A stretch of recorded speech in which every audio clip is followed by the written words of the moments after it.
தேர்தல் முடிந்த கையோடு பிரதமர் மோடி கவனத்திற்கு சென்ற வீடியோ. இபிஎஸ் நிலைமை ஓவர்.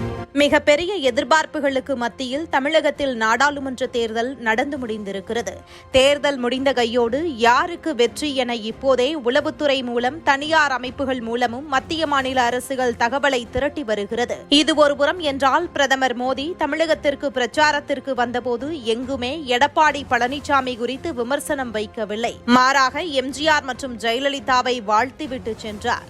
இந்த நிலையில்தான் மத்திய உளவுத்துறை மூலம் பிரதமர் மோடியின் நேரடி கவனத்திற்கு தகவல் ஒன்று சென்றிருக்கிறது.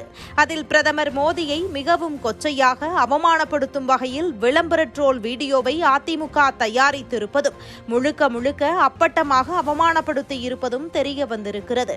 பலமுறை தமிழகத்தைச் சேர்ந்த முன்னணி தலைவர்கள் பலரும் எடப்பாடி பழனிசாமியின் குணமே மோசமானது, நிச்சயம் மக்கள் மத்தியில் பெரிய அளவில் அவருக்கு செல்வாக்கு இல்லை, குறிப்பாக அதிமுகவை முழுமையாக கைப்பற்றியவுடன் பாஜக தலைவர்களுக்கு எதிராக திரும்புவார் என வெளிப்படையாக கூறினார்கள்.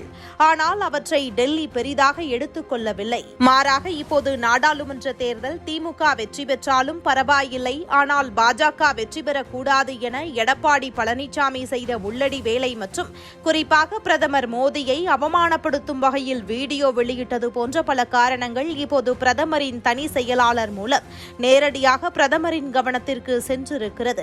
தேர்தல் முடிந்த கையோடு விரைவில் திமுகவிற்கு எதிரான நிலைப்பாட்டை எவ்வாறு பாஜக டெல்லி தலைமை எடுத்ததோ அதேபோன்று தீவிர நடவடிக்கை எடுத்தே தீர வேண்டும் என பிரதமர் மோடியிடம் முன்னணி தலைவர்கள் பலர் வலியுறுத்தியிருக்கிறார்களா? இவை தவிர்த்து அதிமுகவின் கோவை முகமாக உள்ள முக்கிய முன்னாள் அமைச்சர்கள் இருவர் மத்தியில் முக்கிய பொறுப்பில் உள்ள பெண் அமைச்சரை தொடர்பு கொண்டு பாஜக தமிழகத்தில் 20% வாக்குகளை நெருங்கிவிட்டால் நிச்சயம் பாஜக பக்கம் வர பல அதிமுக தலைவர்கள் தயாராக இருப்பதாகவும், அதிமுகவே எடப்பாடி பழனிசாமி கையில் இருக்காது என தெளிவாக கூறியிருப்பதாக கூறப்படுகிறது.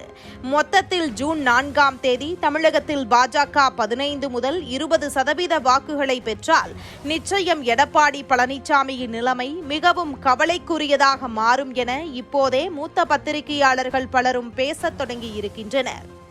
இதுபோன்ற முக்கிய நிகழ்வுகள், அரசியல் தகவல்களை ஆழமாக மாறுபட்ட கோணத்திலும் அறிந்து கொள்ள மறக்காமல் உங்கள் TNS24 டிஜிட்டல் பக்கத்தை பின்பற்றிக் கொள்ளவும்.